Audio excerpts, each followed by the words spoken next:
asin da asin, asin da asin,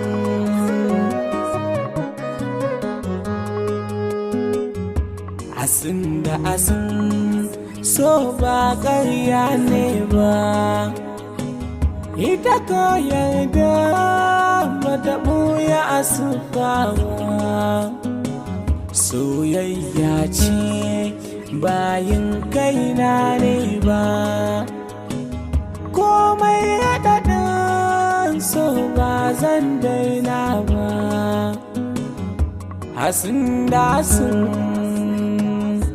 asin da asin, ki yarda da su ne madubin dubawa. Cikar sadari ƙudiri mai haskawa. So makulli ne shi idan an dace ba. Yana da wuya ai rabuwa ba shiryawa.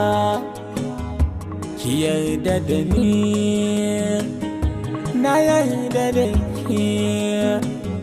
Shi san zuciya ba ya ba da ɗa da ido nasa ba. Abinda ka so naka ba laifi ne ba. Rayuwar duniya da wuyar tafiya, mu bi kan hanya, mu kula da kaya, mu nuna tarbiyya, ba rashin kunya ko kwajayayya. Mi gudun duniya kar mu faɗa halaka, cikin wuya mu shige tsaka. Mi gudun rayuwa mummuna mu guje wa wuya. Asin da asin,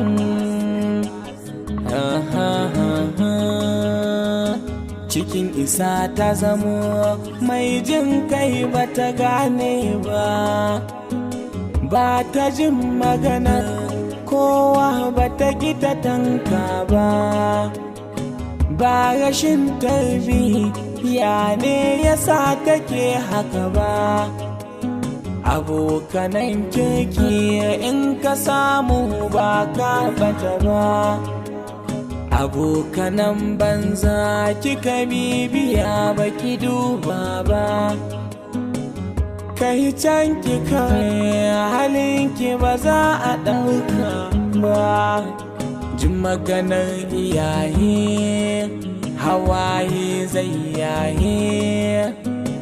Kar mu ɓata musu shi ne dai kai waye.